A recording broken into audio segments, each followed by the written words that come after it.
안녕하십니까. 여러분들의 성공 취업을 응원하는 CDC 취업 캠퍼스의 김현빈입니다. 반갑습니다, 여러분.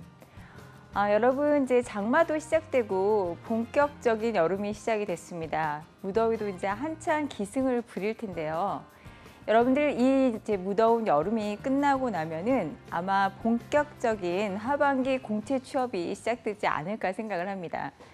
여러분들은 이제 그 하반기 공채를 준비하는 동안 여러분 무덥고 지칠 때 많은 생각이 들 거라는 생각이 드는데, 여러분들 이렇게 어려움을 겪는 시기와 힘들 때일수록 목표를 생각하시면 목표가 좀 더 등대와 같은 역할을 해주지 않을까 생각을 합니다. 여러분들 보통 면접이나 자기소개서에서 힘든 시기가 언제였느냐라는 말을 많이 물어보게 되는데요. 여러분들 마땅히 떠오르지 않는다면은 그 힘든 시기에 있어서 여러분들 가까운 미래를 준비하는 정말 중요한 시기인 지금에 이런 취업 준비를 준비하는 이 순간이 어려웠다고 얘기를 하면서 이 어려움을 어떻게 극복했는지에 대해서 쓰는 것도 나쁘지 않을 거라고 생각이 듭니다.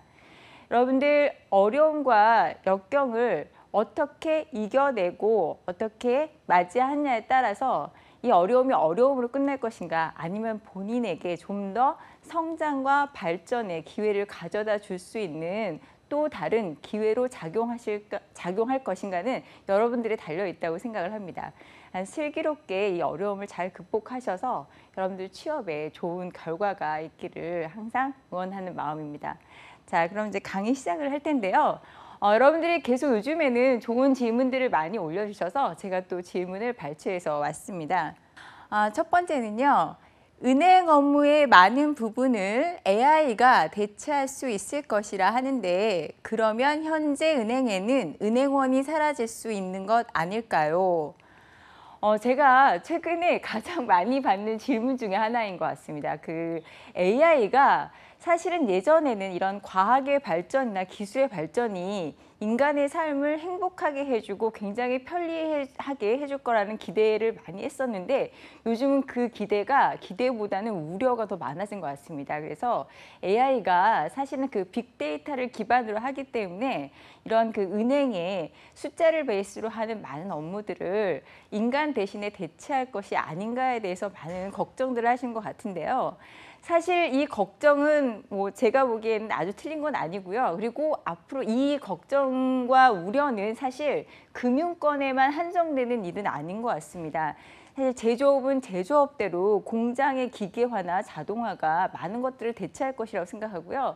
서비스업도 마찬가지고 각 분야에서 다 이런 걱정들을 많이 하시는데요. 실제로 지금 그 외국계 금융기관의 몇 군데 중에 하나는 한국에서는 아니더라도 뭐 싱가포르나 홍콩 같은 데에서 기본적인 반복적인 업무는 AI로 대체하는 그런 작업들이 많이 이루어지기도 한다고 합니다. 근데 여러분 잠깐 생각을 해보면은요. 사실 예전에 신문을 한번 예를 들어보면 그 지면상의 신문을 우리가 이제 계속해서 구독하고 보았었는데, 인터넷으로 신문을 보게 된 다음에 지면의 모든 신문이 사라질 것이라는 걱정을 사실 많이 했었습니다. 뭐 지금 예전처럼 이제 신문을 그 지면으로 보시는 분들이 많이 계시는 건 아니지만, 사실 그 지면상의 신문과 인터넷이 지금은 공존하고 있죠. 그리고 여전히 지면상의 신문의 매력도 또한 공존하고 있는 게 사실입니다. 그래서 AI가 은행의 많은 부분, 또 금융권의 많은 부분의 업무들을 대체할 것은 사실이지만, 그 외에 또 우리가 할 수 있는 일이 있을 거라고 생각을 하고요. 지금 그 AI가 모든 것을 대체할 것이라는 우려 때문에 저희가 아무것도 하지 않는다면은 사실 다른 분야도 마찬가지로 할 수 있는 것은 아무것도 없다고 생각을 합니다. 그리고 어떤 그 자동화가 되기 전에 전체적인 프로세스를 이해하는 것과 아니면 자동화에 모든 것을 맡기고 있는 것과는 좀 차이가 있다고 생각합니다.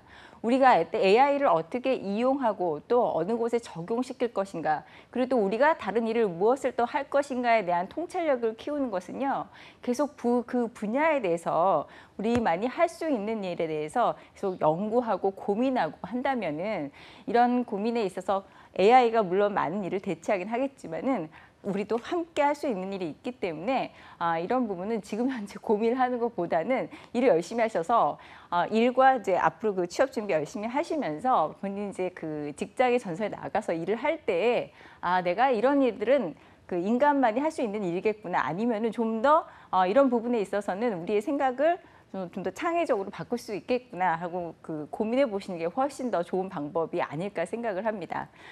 그다음에 두 번째 질문 보도록 하겠는데요. 펀드에는 공모펀드와 사모펀드가 있다고 하는데 차이가 무엇이고 우리가 가입하는 펀드는 어떤 것인가요? 요즘에 사모펀드, 그러니까 프라이빗 에쿼티라고 하는데 그런 것에 대해서 이제 자주 아마 지면상에서도 보실 수 있을 것 같고 인터넷상에서도 이제 그 프라이빗 에쿼티에 대한 얘기를 많이 들으시면서 그 프라이빗 에쿼티에 약간 반대되는 개념을 생각하는 공모펀드와 이 사모펀드 차이가 뭔가라고 생각하시는 분들이 좀 많으신 것 같아요. 그래서 간단히 이제 나중에 제가 공모펀드와 사모펀드에 대해서도 한번 말씀을 드리기는 하겠지만 오늘 간단히 정의를 내려드리자면은 공모펀드는요, 불특정한 많은 다수가 자금을 모아서 투자를 하는 그런 펀드를 말하고요. 사모펀드라고 하는 프라이빗 에쿼티는 그 소수의 일부 그 투자가들이 모여서 그 펀드를 운영하는 것을 말합니다. 사실 이것을 법적으로 규정을 하기에는요, 이제 펀드의 그 투자자를 모은 투자자의 수를 한 50명으로 제한해서 50명 이상은 공모펀드라고 하고 50명 이하는 사모펀드라고 법적으로는 굳이 구분을 하고 있기는 한데요. 공모펀드를 쉽게 이해하자면 여러분들이 일반적으로 어떤 자산운용사에 가입하시는 그런 펀드들은 모두 공모펀드라고 생각하시면 될 것 같습니다. 그래서 공모펀드의 경우는요, 불특정의 많은 사람들이 그 투자를 하기 때문에 자금을 모아서 하는 것이기 때문에 일정하게 그 규제가 상당히 많습니다. 그래서 아주 고수익이라든가 위험이 많이 노출되어 있는 그런 곳에는 그 투자를 할 수 없게 돼 있고요. 뭐 자산의 10% 이상은 주식에 투자를 할 수 없다든지 그런 규제 사항들이 상당히 많은 것이 사실이라서 투자에 있어서 좀 제한이 있긴 하지만 좀 안정적으로 운영되는 게 공모펀드의 특징이고요. 사모펀드는 사실 이제 우리가 일반적으로 가입하는 것들은 사모펀드는 아니고요. 사모펀드는 이제 그 기관이라든지 아니면 정말 자금이 많은 개인들이 이제 일부 그 투자를 하는 그런 펀드인데 그 사모펀드의 경우에는 고수익, 고위험이라고 보시면 될 것 같습니다. 그래서 이 경우에는 이제 주식과 채권에 그 투자를 해서 운영을 하는데 좀 더 공모펀드보다는 규제가 많지 않기 때문에 좀 더 자유롭게 투자를 할 수 있습니다. 그래서 좋은 점으로는 수익을 좀 많이 창출할 수 있다는 게 장점이긴 하지만 그만큼 리스크에도 많이 노출이 되기 때문에 사실 크게 그 어떤 위험, 그러니까 그 손실을 볼 수 있는 가능성이 상당히 높기도 합니다. 근데 요즘에 이제 이런 사모펀드에 대해서 규제들이 많이 완화됨에 따라서 어떤 그 은행이나 금리 같은 경우로 그 크게 기대할 수 없다 보니까 이런 사모펀드를 통해서 투자하는 분들이 다소 많아지시고 그런 그 기관들이 사모펀드 회사들을 많이 설립해서 투자를 많이 운용하기도 합니다. 나중에 공모펀드와 사모펀드는 제가 다시 한번 그 말씀을 자산운용사 편에서 말씀을 드리도록 하겠습니다. 자, 그러면은 강의 들어가기 전에 지난번에 했던 복습을 하도록 할 텐데요. 지난주 강의 내용은요, 제가 그 은행의 가장 그 상업은행의 일반적인 역할 중에 하나인 무역금융에 대해서 말씀을 드렸었습니다. 그래서 은행에서 일반적으로 하는 무역금융에 대한 정의는 수출입 관련해서 자금을 지원하는 무역금융을 이야기하게 되는데요.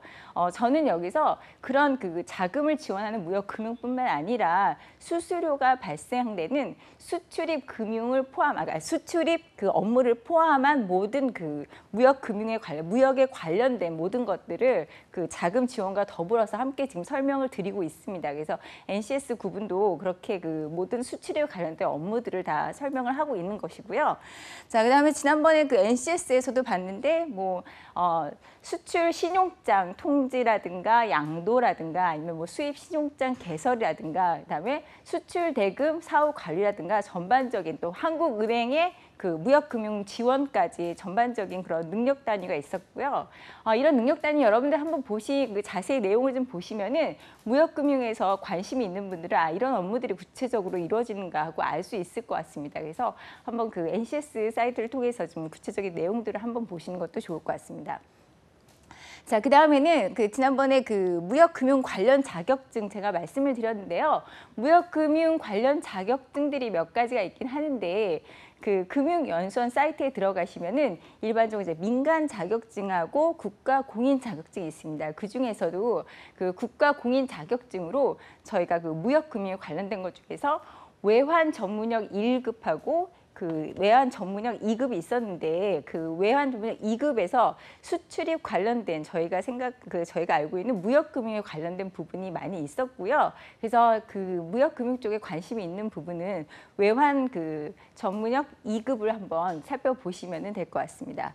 그다음에 지난번에 이제 금융 용어로는 제가 아시아 인프라 투자은행인 AIIB와 그다음에 스튜어드 코드십에 대해서 그다음에 투자자들의 돈을 받은 기관이 운영을 할 때 마치 집사가 된 것처럼 주인 대신 잘 관리하기 위해서 하는 여러 가지 행동 지침. 그래서 투자를 받은 곳에서 함부로 돈을 운영하지 못하도록 경영권까지 참여할 수 있는 스튜어드십 코드에 대해서 말씀을 드렸었는데, 자, 이런 모든 제도가 다 금융권에 있어서 돈을 올바르게 투명하게 운영하기 위한 모든 노력이 아닌가 싶습니다. 자, 그러면은 또 이것에 관련돼서 신문 기사를 한번 저희가 찾아보도록 하겠습니다. 자, 조선일보의 6월 29일자에 비즈란에 나왔던 내용인데요. 하나우리은행 없으면 수출 기업들 장사 못해요. 무역금융 75%가 두 개의 은행에서 담당하고 있다는 내용이 나와 있는데요. 사실 지금 금융에 대한 많은 일반인들의 생각이 약간 부정적인 견해들을 많이 갖고 있는데, 저는 이런 무역금융을 말할 때는 은행이 기업을 지원하고 도와주는 굉장히 좋은 업무 중에 하나이기 때문에 항상 착한 금융인으로서의 역할을 할 수 있는, 서로 그리고 또 기업과 상생할 수 있는 그런 좋은 사례가 아닌가 싶습니다. 이 내용은요, 우리나라의 수출입에 있어서 은행의 역할에서 하나은행과 우리은행이 마켓쉐어를 75%까지 담당을 하고 있다고 합니다. 그 중에 최근 사실 리테일 중심이었던 하나은행이 기업 금융과 외환 쪽에 강했던 외환은행을 합병함에 따라서 마켓에서 40%까지 지금 현재 수출입 업무를 지원을 하고 있고요. 지금 우리은행도 더불어서 같이 수출입 업무를 잘 지원을 하고 있는데, 좀 더 많은 중소기업들이 수출 업무를 하면서 은행들이 이런 지원에 적극적으로 나서주면 더 좋을 것 같다는 생각이 듭니다. 굉장히 흐뭇한 기사였고요. 자, 이번 주 강의는요, 지난 무역금융에 이어서 두 번째 좀 더 자세히 살펴보도록 하겠습니다. 그래서 무역금융에 있어서 이번 주는 무역금융상품 전문가인 트레이드 프로덕트 매니저에서 제가 좀 더 자세히 살펴보도록 하겠는데요. 여러분들 보통 무역상품 전문가인 트레이드 파이낸스 스페셜리스트의 경우에는 어떻게 보면은 무역금융을 밖에 나가서 판매하시는, 영업하시는 분들이 계십니다. 그분들도 어떻게 보면 무역금융의 전문가고요. 상품을 담당하시는 분들도 무역금융의 전문가고, 또 뒤에서 신용장을 개설하고 통지하고 양도하고 수출대금을 전반적으로 지원하고 있는 후선 업무를 담당하시는 분들도 사실 무역금융의 모두 전문가인데요. 요번에 특별하게 제가 프로덕트 전문가를 말씀을 드리는 거는 전체적으로 무역금융에서 어떠한 업무들이 일어나고 있는지를 좀 더 자세히 볼 수 있는 게 무역금융의 상품입니다. 그래서 상품 전문가의 직무가 어떤 것이 있으며 그들의 역할이 무엇이고 어떻게 나중에 경력 발전을 할 수 있는지에 대해서 제가 좀 더 설명을 드리도록 하겠습니다. 자, 그리고 무역금융을 이야기할 때는 한국무역보험공사를 빼놓을 수가 없습니다. 그래서 우리가 무역을 할 때는 사실 먼 곳에 있는 외국과 거래를 하는 것들이기 때문에 굉장히 많은 리스크들이 있을 수 있습니다. 그리고 이게 보이지 않는 곳에 있다 보니까 저희가 가까운 곳에서 확인할 수 있는 것조차도 이 무역금융에서는 확인할 수 없는 것들이 많다 보니까 그런 부분에 있어서 많은 기업들이 안전하게 안심하고 수출을 할 수 있도록 도와주고 있는 일선의 중심에 있는 게 무역보험공사인데요. 무역보험공사가 하는 일에 대해서도 좀 간단히 알아보도록 하고요. 그리고 기업에는 회계사가 회계 업무를 담당하거나 감사를 하고 세금에 관한 업무들은 세무사가 맡고 전에 제가 부동산 관련해가지고 유가증권에 대한 가치를 평가하는 감정평가사들이 있듯이 무역 거래에 있어서는 관세사들이 전문직으로서 굉장히 중요한 역할을 합니다. 그래서 여러분들 전문직의 자격증으로서 관세사가 어떤 업무를 하고 있으며 관세사를 취득하려면 어떻게 하는지 간단히 제가 설명을 드리도록 할 거고요. 그 다음에 무역금융 관련해서는요, 우리나라가 수출을 많이 해야 되는 그런 나라이다 보니까 정부에서 지원이 상당히 많습니다. 그리고 은행에서 지원을 많이 할 수 있도록 정부에서 모든 그런 규제나 그런 것들을 지원을 하고 있는데요. 이런 것들을 이용해서 사기를 치는 사람들이 사실 많이 있습니다. 그래서 그런 사례와 방지 대책이 무엇인지도 얘기해보고 역대급의 사건이라고 했던 모뉴의 사건이 무엇인지에 대해서도 한번 알아보는 시간을 갖도록 하겠습니다. 자, 그럼 내용 들어가도록 할 텐데요. 트레이드 프로덕트 매니저, 무역금융 전문가라는 사람들이 하는 역할이 무엇인가 한번 알아보도록 하겠습니다. 그래서 일반적으로 무역금융 전문가들은요, 상품을 개발하는 것이 가장 일반적인 것들이고요. 그다음에 실적 및 수익을 달성을 하는 것들이 주요한 책무로 정해집니다. 또 다른 것들로는 이제 무역금융에서 손실 발생 가능한 이제 위험 관리를 하게 되는데 이 상품을 하시는 분들은 항상 리스크 체크가 굉장히 중요한 업무 중에 하나입니다. 모든 금융 상품들은요 항상 발생할 수 있는 위험이 있기 때문에 위험을 최소화하는 것이 금융상품 전문가들의 역할이기도 하고 금융에서 사실 중요한 역할이기도 합니다. 자, 그다음에 무역금융에 관련해서 이제 사기 발생 가능한 위험을 항상 관리를 해야 되는데요. 여기서 이제 무역금융 상품 전문가들이라든가 또는 또 이제 신용 부서에서 심사역들이 항상 기업과의 거래하고 있는 것들을 패턴을 항상 감시하게 되는데 이제 이 무역금융의 여러 가지 신용장을 보고 뭐 선적 서류를 보고 이제 막 보다 보면은 사실 여러분들 무역이라는 것은요 굉장히 변화무쌍합니다. 왜냐하면 여러 가지 변수들이 많기 때문에 항상 몇 년 동안 오랫동안 일정한 패턴을 유지하는 것 자체가 사실 만만치가 않는데요.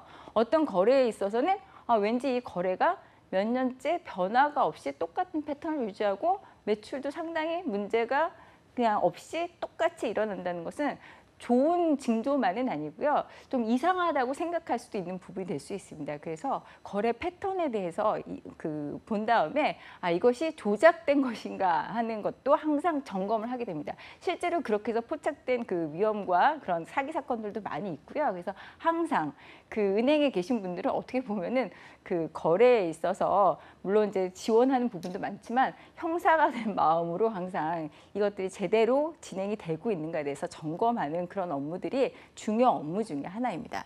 자, 그다음에 대외무역법 및 외국환 거래법 개정에 따른 상품 개정 관리를 하게 되는데요. 여러분들 무역금융 상품들은요 항상 일정하게 똑같이 유지되는 것이 아니고요. 다른 상품도 마찬가지입니다. 항상 똑같은 상태로 유지하는 것이 아니고요. 금리 변화라든가 아니면은 이제 금융감독원에서의 정책 변화라든가 아니면 이제 외국환, 그러니까 특히 이제 무역 거래인 만큼 외국환 거래가 굉장히 중요한 문제 중에 하나입니다. 이런 거래에 따라서 상품들이 약간 변화할 수 있습니다. 그렇기 때문에 외국환 거래법을 위반하거나 하는 것들은 사실 금융기관에 있어서 굉장히 중요한 문제이기 때문에요. 거래법에 따라서 그래서 이것이 금융상품들이 맞춰 나갈 수 있도록 그런 노력을 항상 기울입니다. 제가 지난번에 강의에서도 말씀드렸듯이 여러 가지 항상 그런 위험들이 금융에서는 도사리고 있는데 그중에서도 은행원들이 특별히 은행 쪽에서 특별히 중요하게 생각해야 될 부분 중에 하나가 이 외국환 거래법하고요. 그다음에 자금 세탁 방지법하고 그다음에 금융실명제법은 항상 제일 먼저 우선적으로 지키는 데 염두를 두고 있습니다. 자, 그다음에 무역금융 딜 관련 상품 지원 문제점 해결인데 상품 전문가들은요, 그냥 앉아서 안에서만 일을 하는 것은 아니고요. 이제 항상 그 상품을 판매하는 사람들과 이야기를 듣기도 하고, 그 다음에 함께 나가서 기업이 현재 요구하는 바가 무엇인지, 또는 상품을 다루는 데 있어서 조금 이제 그 기업이 불편한 점은 무엇인지 항상 그것들을 점검하고 피드백을 받도록 합니다. 그래서 그런 것들을 반영해서 좀 더 좋은 상품을 만들 수 있도록 그렇게 노력을 하는 것들이 주로 그 무역 상품 전문가들의 그 역할이고요. 더 보도록 하겠습니다. 자, 그다음에 무역 상품 구조화 작업이 솔루션을 제공한다고 하는데요. 여러분들 그 무역 상품뿐만 아니라 무역 금융 상품뿐만 아니라 여러 뭐 투자 금융부에서도 그렇고 여러 가지 그 금융 상품들은 구조화를 시키는 경우들이 있습니다. 근데 이런 이제 구조화 시키는 건 좀 더 이제 그 어려운 문제이긴 한데 가장 구조화의 기본이 되는 이유는 리스크를 최소화하기 위해서입니다. 그래서 이제 리스크가 발생할 수 있는 여러 가지를 최소화하기 위해서 구조화 시켜가면서 금융 리스크를 가장 줄이는 그런 노력을 하고 있습니다. 그 다음에 이제 그 무역 금융의 한도를 관리하고요. 기업마다 이제 어느 정도의 한도고 또 그 기업의 신용도가 좀 나빠지면 한도를 줄인다거나 그런 것들을 항상 점검하게 되고요. 그 다음에 무역 상품 약정을 항상 관리합니다. 여러분들 제가 예전에 금융이 어려운 이유는 실물로 볼 수 있는 게 아니라 약관이나 약정에 의해서 그 규정되는 게 많다고 말씀을 드렸는데요. 항상 이런 이제 용어라든지 그 약관상으로 하는 것들이 그 중요한 그 상품에 있어서의 규정된 것들이기 때문에 이 약관을 관리하고 그다음에 나중에 이 상품에 어떤 소송이라든가 문제가 생겼을 때 기업도 그렇고 아니면 금융기관끼리 문제가 생겼을 때도 이 약관에 의거해서 문제를 해결하거나 아니면 소송이 걸리는 일들이 많기 때문에요. 약관을 검토하는 일도 굉장히 중요한 업무 중에 하나입니다. 자, 그다음에 무역금융시장의 어떤 산업 변화에 대한 모니터링을 계속해야 되는데 이거는 뭐 여러 가지가 있지만 예를 들어서 전자상품이 이제 굉장히 잘 수출이 되고 있는 경우도 있지만 전자상품이 한동안 안 되고 뭐 이제 자동차 상품이 해외에서 더 인정을 받고 더 수출이 잘 된다고 하면은 항상 전자상품에 대해서만 지원을 하는 것이 아니라 자동차 쪽에 뭐 포션을 늘려간다든지 그런 산업 변화를 전체적으로 보게 됩니다. 그래서 그것에 대해서 지원을 좀 더 밀착해서 할 수 있도록 그렇게 노력을 하고 있고요. 그다음에 이제 위험 가중 자산 경감 및 뭐 은행 자산 건전성 개선을 위한 노력을 한다고 했는데 이것은 각 부서에서 자기네 부서의 상품만 잘 팔고 판매하는 것이 아니라 이것이 은행의 수익과 궁극적으로 잘 연결될 수 있도록 항상 점검을 합니다. 그래서 그런 차원의 노력이라고 보시면 될 것 같고요. 자, 그다음에 그 무역금융 그 전문가들의 그 중요한 역할 중에 하나는 무역금융상품 트레이닝입니다. 그래서 금융상품이 나왔거나 새로 나왔거나 아니면 이게 개정이 됐을 때 영업부서에서 기업에 잘 판매할 수 있도록 또는 기업에 뭔가 잘못된 진술을 하지 않도록 항상 교육시키고 그분들로부터 피드백을 받고 또 이런 금융상품에 대한 교육은 영업 분야뿐만 아니라 오퍼레이션 담당, 예를 들어서 신용장을 개설하시거나 하는 후선 업무를 담당하시는 분들도 전반적인 프로세스를 잘 이해해서 상품 매니저와 영업하는 분야와 후속 업무를 하는 후선 업무를 하는 분들하고 잘 공조할 수 있게끔 항상 교육시키고 그분들에게 피드백을 받는 게 이 무역상품 전문가들의 역할인데요. 이런 무역상품 전문가들도 여러분들 은행에서 이제 다른 업무와 마찬가지로 바로 시작할 수 있는 업무가 아니라 하나의 전문 분야이기 때문에 다른 분야를 골고루 거친 다음에 이런 무역상품 전문가로 갈 수 있습니다. 그래서 여러분들 그 기업에 있어서 좀 더 그 도움을 주는 금융의 업무를 하고 싶다라는 분들은 이런 무역 상품에 대한 무역 금융 상품에 대한 관심을 가져보시는 것도 좋을 것 같습니다. 자, 그러면은 이런 무역 금융 전문가들이 될 수 있는 자격 요건은 뭐가 있을까요? 우리가 한번 살펴보도록 하겠는데요. 은행 업무에 대한 기본적 지식은 아무래도 모든 기초이기 때문에 기본적으로 다 갖추셔야 되는 거라고 생각을 하고요. 그다음에 이제 무역 업무이니만큼 중요한 게 외국환 거래입니다. 외국환 거래에 대한 업무 지식입니다. 그래서 외국환 업무에 대한 거래 지식과 그다음에 무역 금융 관련 대외 법규, 규정 이런 것들이 은행분들이 상당히 중요합니다.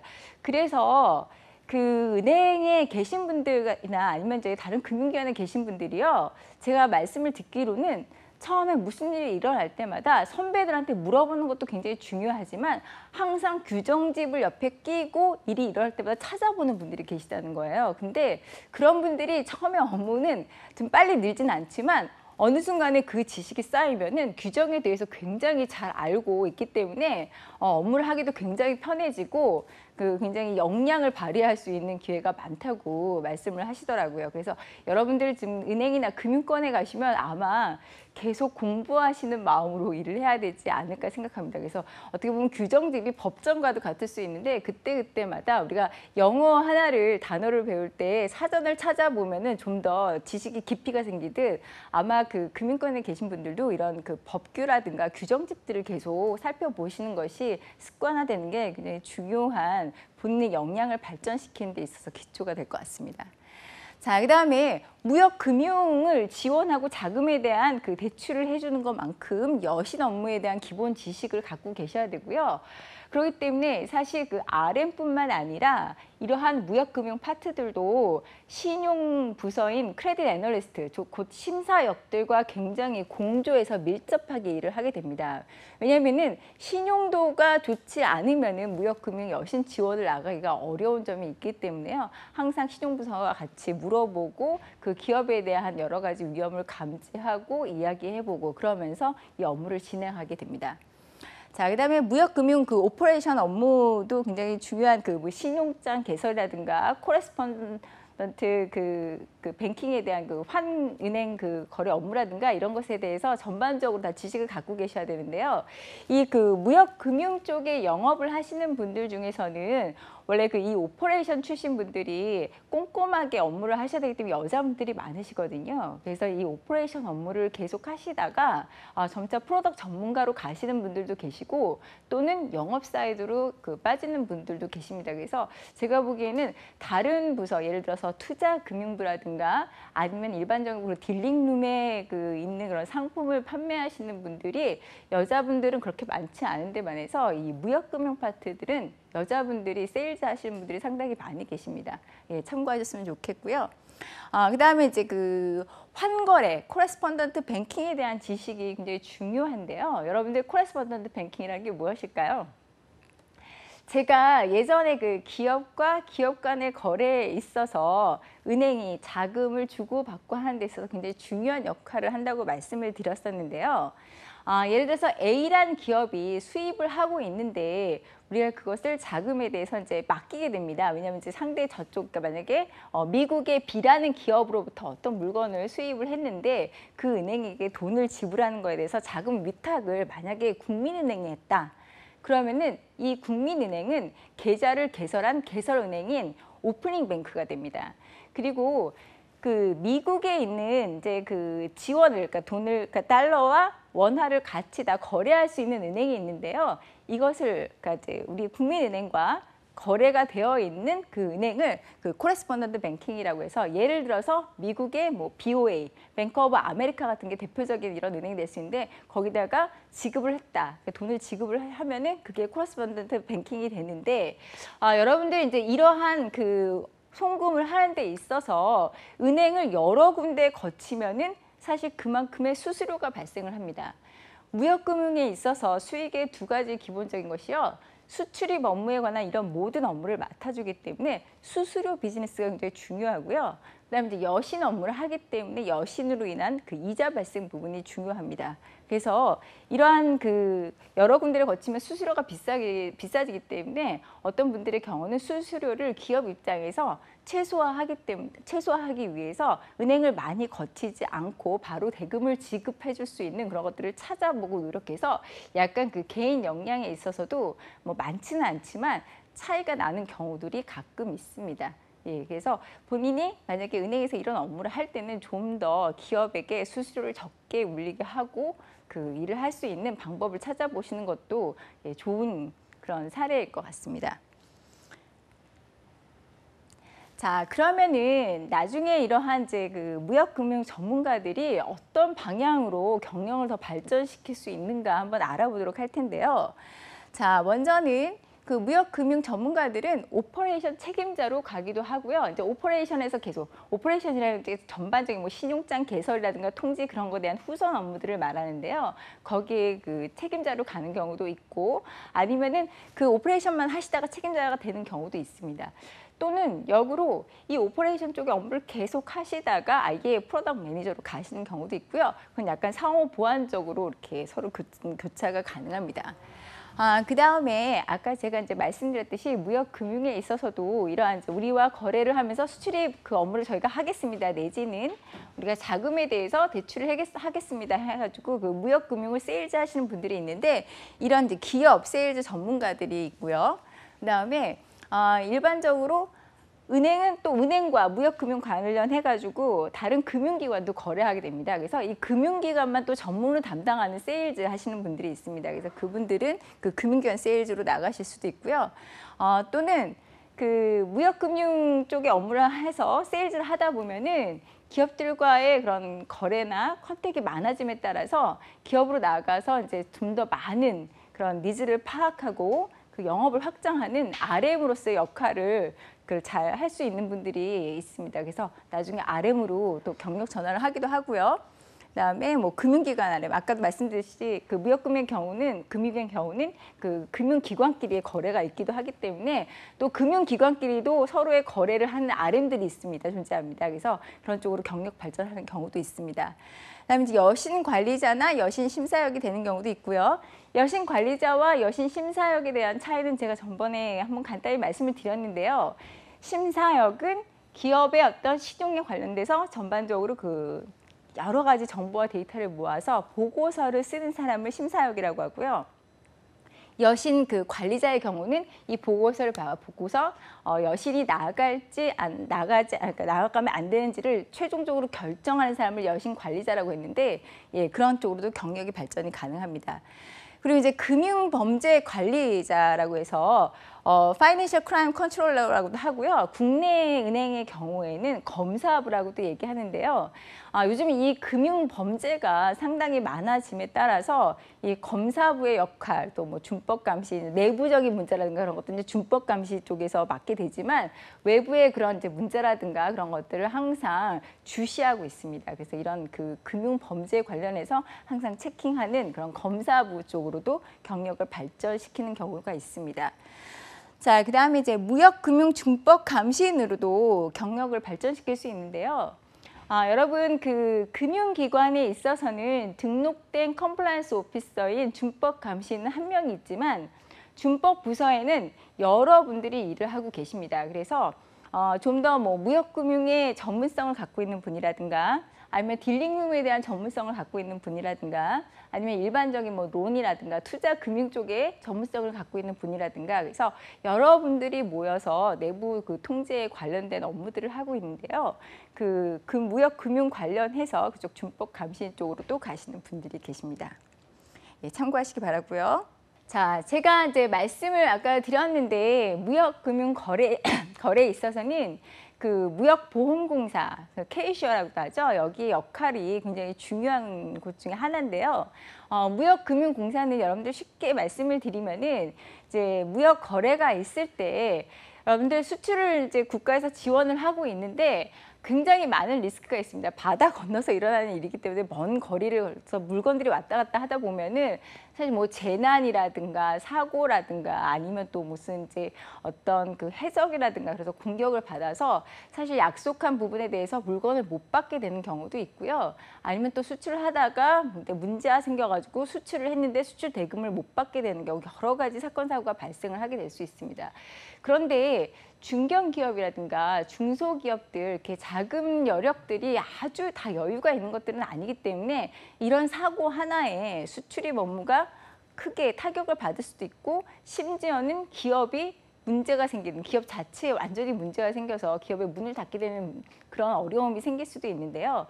그런 것들을 다 안전하게 안심하고 할 수 있게끔 보험 제도를 운영을 하고 있습니다. 그래서 이런 보험 제도를 운영하고 있는 곳을 한국무역보험공사라고 하고요. 이곳은 그 1992년에 처음에 설립이 돼서요. 2010년부터는 그 한국무역보험공사로 이름이 개정됐고 쉽게는 K-슈어라고 보통 얘기를 하고 있습니다. 그래서 모든 그 거래, 무역 거래라든가 금융에 관련된 거래에 있어서는 항상 이 K-슈어가 중심에 서 있는데요. K-슈어의 그 설립 목적은 쉽게 생각을 하시면은 중소기업들이 안심하고 수출입 업무를 할 수 있게끔 도와주고 후원해 주는 데 있어서 가장 큰 목적이 있다고 보시면 될 것 같습니다. 자, 그러면 우리 이 무역보험공사에 대해서 좀 더 알아보도록 할 텐데요. 자, 한국무역보험공사에서 다루고 있는 중요한 두 가지 상품은요. 수출보험제도와 수입보험제도입니다. 자, 수출보험제도라는 것은요. 여러분들 물건을 수출을 했는데 그 수출 대금을 받지 못하거나 아니면 금융 지원을 했었는데 그 금융 지원을 한 자금을 금융기관에서 회수하지 못하게 되는 경우 이것을 대신 그 보상해주는 그런 보험 제도라고 볼 수 있고요. 그래서 수출을 하는 기업한테는 굉장히 유용한 그런 보험 제도겠죠. 그다음 이제 수입 보험 제도라는 것은 계약서를 작성을 해가지고 뭐 선수금을 보낸다든가 해서 어떤 물건을 받기로 했었는데 그 수입하기로 한 물건을 받지 못하게 되거나 아니면 선수금까지 뭐 떼이게 되는 경우라든가 그럴 때 그런 모든 손실 같은 것을 보상하는 것을 수입보험 제도라고 합니다. 그래서 수출입에 관련돼서 가장 중요한 두 가지 보험 제도를 운영을 하고 있고요. 이 외에도 많은 방식으로 그 보증서를 끊어준다든지 해서 여러 가지 방식으로 그 수출입을 지원하고 있는데요. 한번 그 사이트를 저희가 한번 들어서 잠깐 보도록 하겠습니다. 자, 이게 지금 한국무역보험공사 사이트인데요. 이 보험공사의 사이트는 금융기관만 보는 것이 아니고요. 여러분들 만약에 일반 기업, 제조업에 가시게 된다면은 그러니까 우리나라는 사실은 그 내수로만은 어려운 나라이기 때문에 계속해서 수출과 수입을 그런 거래가 활발해야 되는 나라 중에 하나인데 수출보험공사, 그러니까 한국무역보험공사에서 같이 관련해서 함께 일하게 되는 업무들이 많이 있을 겁니다. 그래서 여기 한번 내용을 보시면요. 수출보험, 수입보험 내용 아까 나와 있고요. 그다음에 중소, 중견 특별 지원 있고 지원 서비스 뭐 여러 가지 있습니다. 그리고 뭐 보험 종목들이 나와 있고요. 그래서 단기성도 있고 장기도 있고 뭐 중장기 다 있고요. 그다음에 이제 여러 가지 뭐 정보센터 이런 것들이 나와 있습니다. 사실 한국무역보험공사도 공기업이기 때문에요. NCS 기반으로 해서 인력을 계속해서 채용을 하고 있습니다. 그래서 금융에 관련돼서 좀 더 공기업에 관심이 있는 분들은 들어가서 한번 보시는 것도 좋을 것 같고요.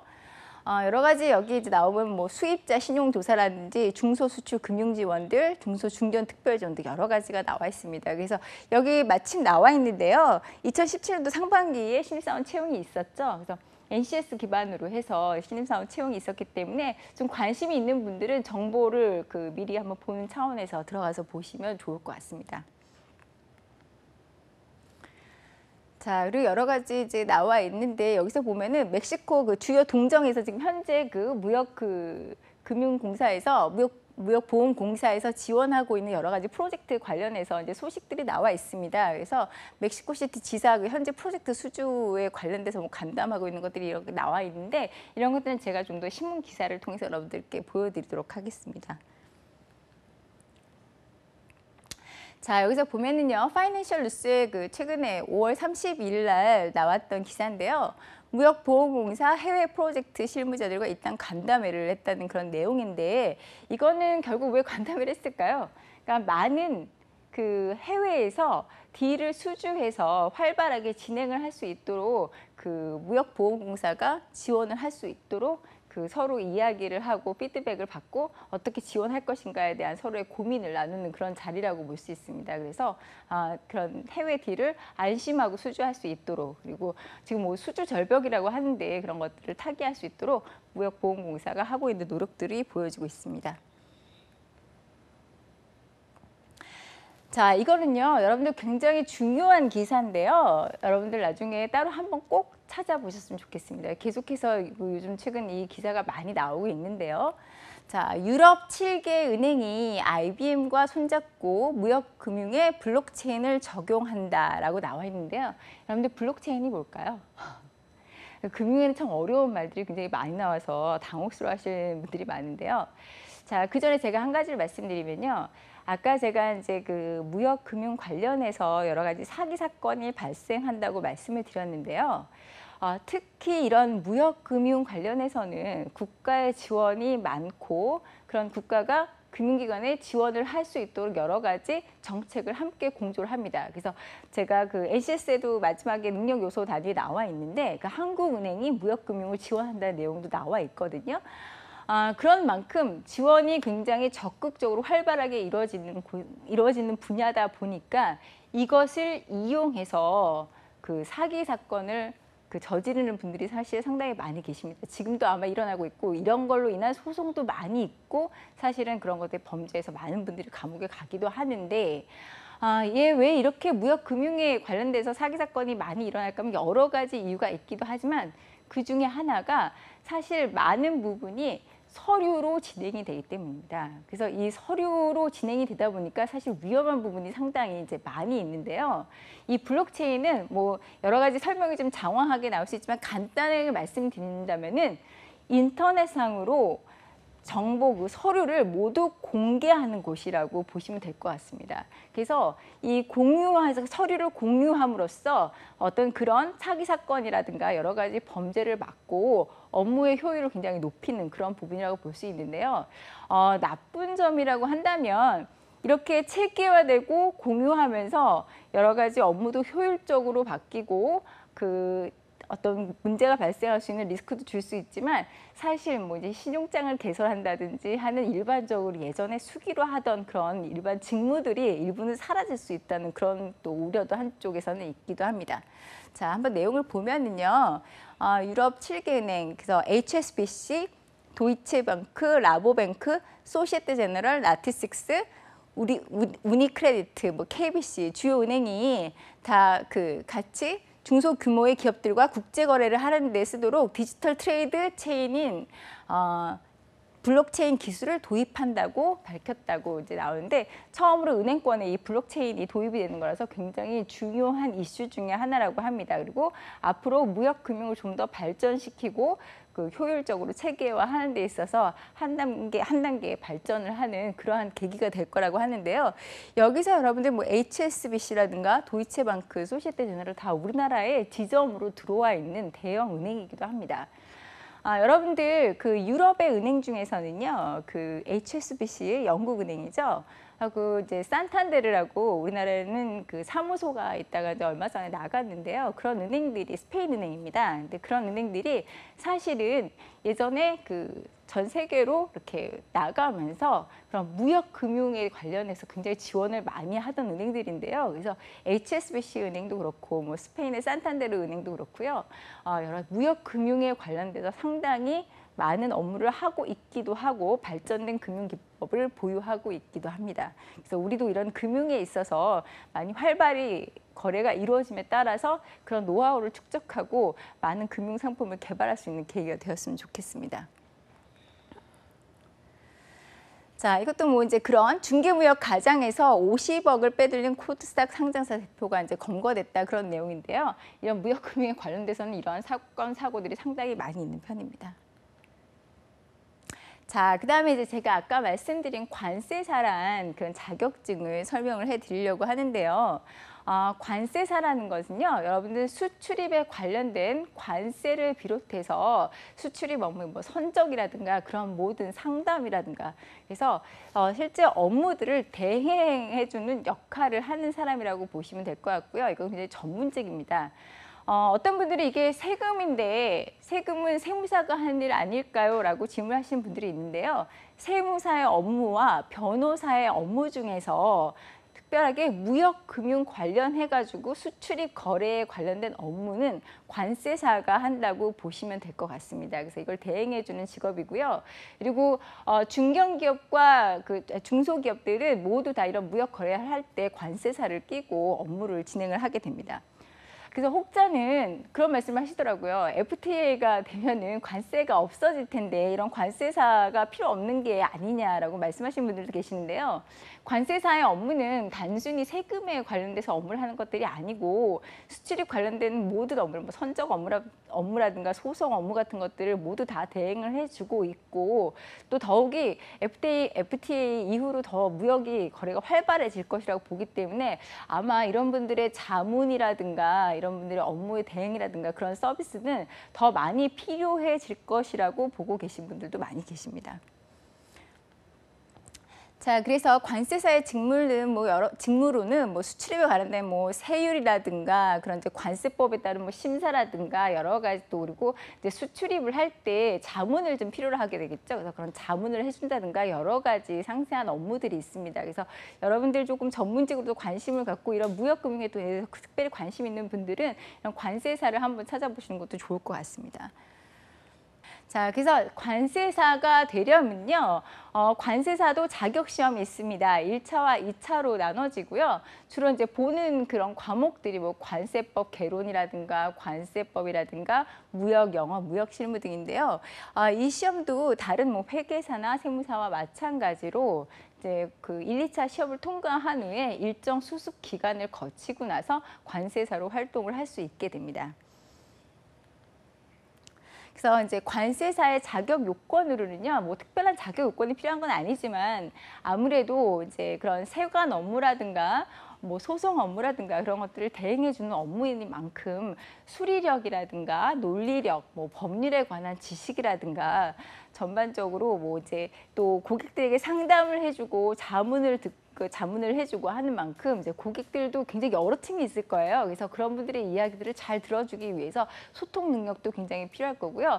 언어나 외국어 실력도 왜냐면은 단순히 영어는 그렇게 지금 현재 뭐 스피킹을 하는 그런 대화나 그런 것들 많지 않다 하더라도 그 문서로 오는 것들을 꼼꼼히 검토를 해야 되기 때문에 사실 그 읽기 능력이 상당히 많이 요구되고 있습니다. 자, 무역금융 관련한 사기 발생 사건에 대해서 제가 조금 여러분들에게 말씀을 드리고자 제가 몬유엘 사건을 이제 그 사례로 가져왔는데요. 여러분들 그 몬유엘 사태는 한번 검색을 한번 해보셨으면 좋겠습니다. 왜냐하면 이게 굉장히 무역금융 관련해서 많은 금융기관이 여기에 연루가 된 그런 대형 사건이기 때문에 한번 검토해 보시면은 우리가 이런 사건을 통해서 좀 더 앞으로는 이런 사건이 일어나지 않도록 어떻게 해야 될 것인가를 조금 볼 수 있는 그런 사례라고 보여집니다. 그래서 몬유엘이라는 회사는요.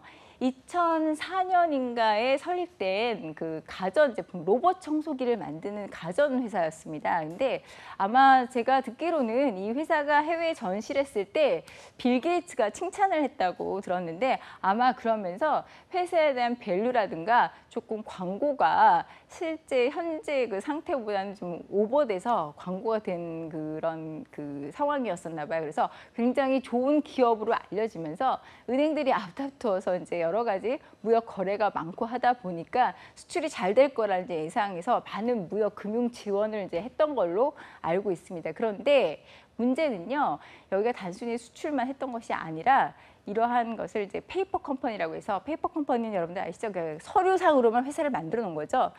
그 홍콩의 페이퍼 컴퍼니를 만들어 놓고 거래를 계속 하는 거죠. 수출 수입이 있었던 것처럼 수출 채권이라든가 그런 것들을 계속 조작을 해가지고 그 매출을 완전히 부풀렸습니다. 그래서 부풀려서 금융기관으로부터 계속해서 대출을 받았죠. 그래서 그 규모가 무려 3조 원에 이뤘다고 합니다. 그래서 많은 금융기관들이 뭐 무역보험공사부터 시작해가지고 우리가 알만한 시중은행들이 많이 여기에 연루돼서 큰 손해를 봤는데요. 제가 알기로는 이 사건이 지금까지도 금융공사, 그러니까 무역 그 보험공사와 금융기관들과의 소송 문제도 있고 이 그 몬유엘 기업의 대표는 당연히 감옥에 갔고요. 20년이 넘는 징역형을 받은 걸로 알고 있습니다. 그리고 이것으로 인한 이제 손실도 회수되지 못한 금액도 굉장히 컸는데요. 여러분들 이런 금융 범죄가 일어나는 것은요. 단지 금융기관에 우리의 소중한 돈이 손실되는 부분도 중요하긴 하지만요. 이런 수출입에 있어서 정말 지원을 받고 열심히 노력하는 분들에게 상대적으로 지원이 감소되는 문제가 생길 수 있기 때문에 사실 이런 문제는 다시 일어나지 않도록 굉장히 많은 감시와 여러 사람들의 역할과 노력이 필요하다고 생각합니다. 재미있는 사례로는요.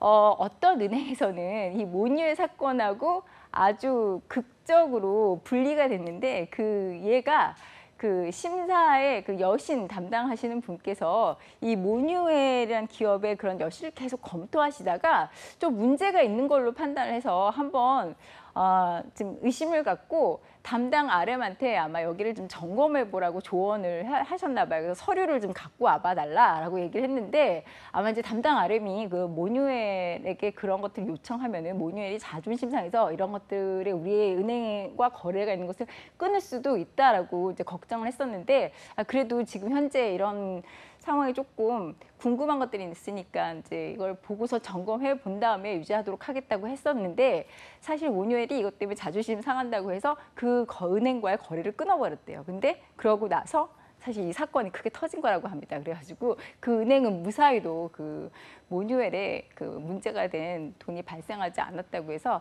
고객의 돈이 안전하게 보장된 경우인데 사실 은행에서 근무하시는 분들, 금융기관에서 근무하시는 분들은 항상 이러한 점검하는 자세가 필요하지 않을까 생각을 합니다. 예, 사례로 말씀을 드렸고요. 뭐 여러 가지 있습니다. 그래서 지금 현재 이 모뉴엘 사태가 아주 여러 기관에 많은 영향을 끼치기도 하고요. 그런 거에 소송이 지금 걸려 있기도 하고요. 그다음에 뭐 하나은행 같은 경우는 모뉴엘 사태에 된 그 무역보험공사의 그런 보험 상품 지금 판매를 뭐 중지하겠다라고 해가지고 나온 그런 내용도 나와 있고요. 한번 내용을 쫙 보면서 나중에 인터뷰라든가 면접을 하실 때, 그러니까 그 금융권 면접을 하실 때 이런 것들을 사례로 해서 금융인으로서의 역할을 말씀하시는 것도 굉장히 좋지 않을까 생각합니다. 그리고 뭐 다른 분들 1조 8천억 건 그 무역금융에서 사기를 친 그런 내용도 나와 있고요. 자, 오늘은 이제 금융의 이해를 돕는 용어에 대해서 또 설명을 드릴 텐데요. 여러분들 제가 자꾸 어려운 그 영어나 숫자에 관련된 걸 말씀드릴 때마다 여러분들이 이해하시는데 이거 금융이 머리 아픈 거 아니야? 하고 생각하실 거예요. 제가 상당히 부담이 되는데요. 자, 오늘 DSR이 무엇인지에 대해서 한번 알아보도록 하겠습니다. 그래서 DSR이라는 거를 설명을 해드리기 전에 제가 이전에 설명드렸던 DTI하고 LTV를 한번 먼저 설명을 드려야 될 것 같은데요. 제가 DTI와 LTV가 뭐라고 말씀드렸죠? 부동산 금융에서 말씀드렸을 때 DTI는 Debt to Income하고 LTV는 그 Loan to Value라고 해서 그 하나는 DTI는 수입 대비 그 갚을 수 있는 능력을 말하는 거고 그다음에 LTV는 주택 그 가액에 비해서 몇 %까지 대출을 해줄 수 있느냐 이런 그 용어라고 했었죠. 그래서 그 DTI 같은 경우는 총 부채 상환 비율, 그래서 개인 소득에서 대출이 차지하는 비율이기 때문에 똑같은 대출이라고 하더라도 소득에 따라서 그것이 다르다고 말씀을 드렸었습니다. 그리고 LTV 같은 경우는 국가에서 부동산 투기라든가 그런 것들을 좀 더 억제하기 위해서는 LTV를 강화해서 그 담보가액을 좀 작게 잡아가는 경우가 있고요. 그다음에 만약에 조금 더 부동산 경기를 좀 활성화시키고 많은 사람들한테 주택을 공급해야겠다라는 상황이 된다면 좀 LTV를 높여서 만약에 1억의 그 담보가다 그러면 뭐 한 50%까지 반 정도는 대출이 나갈 수 있게 한다는 그런 그 말씀을 드린 적이 있었는데요. 여기서 이제 DSR은 뭐냐면은요, Debt Service Ratio라고 해서 총부채 원리금 상환 비율입니다. 무슨 말이냐 하면은 DTI가 수입 대비의 그 부채 비율이라고 말씀을 드렸는데요. 총 부채 비율이라고 말씀드렸죠. DSR은 좀 더 내용을 확장해서 단순히 빚뿐만 아니라 예를 들어서 뭐 주택 관련해 가지고 갚아 나가는 돈이나 자동차 할부금이라든가 임대 보증금이라든가 신용 대출과 카드론 같은 거 여러 가지 현재 갚아 나가야 되는 원금과 이자를 전체를 다 체크를 하는 것입니다. 그래서 여러분들 DTI보다는 좀 더 강화되고 확장된 범위로 이해하시면 될 것 같고요. 사실 이제 그 총 부채 원리금 상환 비율을 따지는 거는 우리가 대출 같은 것을 할 때 개인이 요즘에 가계 그 채무, 가계 빚이 사실은 이제 문제가 된다고 보는데 금융기관 입장에서 계속해서 대출을 많이 하면은 이익이 발생되기 때문에 좋긴 하지만 많은 대출을 자꾸 일으킬수록 개인들이 그런 대출을 자꾸 많이 받으면은 이자를 갚아내야 하기 때문에 가계부채로 연결이 될 수 있습니다. 이런 가계부채는요, 나중에 궁극적으로는 국가 경제를 어렵게 하는 문제가 될 수 있기 때문에요. 이런 부분 때문에 사실은 이러한 뭐 DSR이라든지 DTI라든지 해가면서 어떤 대출이나 그런 것들에 대해서 조정을 하는 것입니다.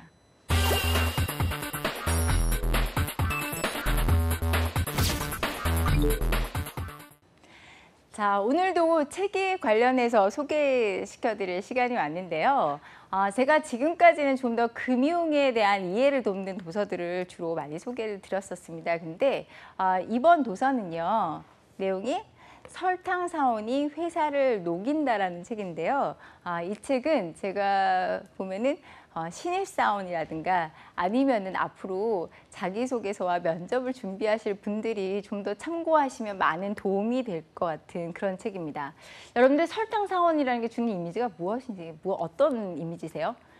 저는 사실 설탕사원이 회사를 녹인다고 해서 굉장히 좋은 이미지로 받아들였어요. 이거 굉장히 달콤하고 좋은 거 아니야? 라고 했는데 이게 설탕사원이라는 게 불량식품의 그런 이미지더라고요. 그래서 여기서 말하는 설탕사원이라는 건 뭐냐면은 회사의 사회 적응도도 떨어지고 소위 그 많은 문제를 일으키는 그런 그 사원을 일으켜서 그 설탕사원이라고 얘기를 하는데요. 이게 일본의 그 다키타 유키코라고 하는 그 노무사세요. 그래서 기업들에 이제 컨설팅을 하고 다니시는 분인데 그러다 보니까 아마 회사로부터 그 사원들에 대한 많은 정보와 사례들을 수집해서 쓰신 책인데 내용도 굉장히 쉽고 읽기도 쉽고 그 다음에 무엇보다도 재미있는 사례들이 상당히 많이 나와 있습니다. 이 이야기를 읽었을 때만 해도 일본이 이렇구나 라고 생각을 했었는데 뭐 우리나라의 현실과 일본이 아주 크게 다르지는 않은 것 같아요. 그래서 여기서 나오는 이제 설탕사원의 여러 가지 그 이미지가 있는데 그 대표적인 것들이 예를 들어서 회사를 지원을 할 때 보통은 예전 이제 기성세대들은 회사에서 일할 수 있는 직업의 기회라든가 직장을 얻는다는 것에 대해서 굉장히 감사하고 다른 것들은 다 생각지도 못하고 오로지 취업한다는 데만 생각을 했었는데 요즘 젊은 친구들은 물론 이제 워크앤라이프 밸런스라고 해서 물론 이제 자기의 생활과 삶도 굉장히 중요하지만 단순히 그런 차원이 아니고 뭐 지금 회사의 복리후생은 어떻게 되나요? 하고 이제 회사에 어떤 입사하기도 전에 그런 것부터 항상 많이 물어보거나 그런 것부터 체크하는 그런 사람들을 말을 하고 있고요. 이 책을 읽어보면요. 우리가 다름을 어떻게 이해해야 되나, 그러니까 기성세대와 나와의 그런 차이를 단순히 우리 세대 차야 하고 무시할 것이 아니라 그런 것들을 어떻게 이해하고 생각하고 극복해야 될 것인가에 대해서 한 번쯤 생각해보는 그런 기회가 되지 않을까 싶습니다. 여러분들 이 책이나 다른 책들을 많이 읽어보면서요. 책에서 단순히 그러한 내용뿐만 아니라 여러분들 앞으로 뭐 할 수 있는 면접이라든가 또 나아가서는 신입사원이 돼서 회사에서 사랑받을 수 있는 그런 많은 지혜들이 책 속에 담겨져 있지 않을까 생각합니다. 여러분들 도서 많이 이용하셔서요. 그 면접과 그 취업에도 좋은 그 효과 보시고 앞으로 사회에서도 그 좋은 적응력을 발휘하셔서 역량 있는 인재로 성공하셨으면 좋겠습니다. 자, 오늘 강의 무역금융에 대해서 알아봤는데요. 여러분들 좀 더 제가 하는 강의에 대해서 보시고 나서 좀 따로 한번 찾아보셨으면 좋겠습니다. 다음번에도 더 많은 정보 갖고 여러분들 찾아뵙도록 하겠습니다. 감사합니다. Check me now, what do you know? I'm head first, all and knows you know.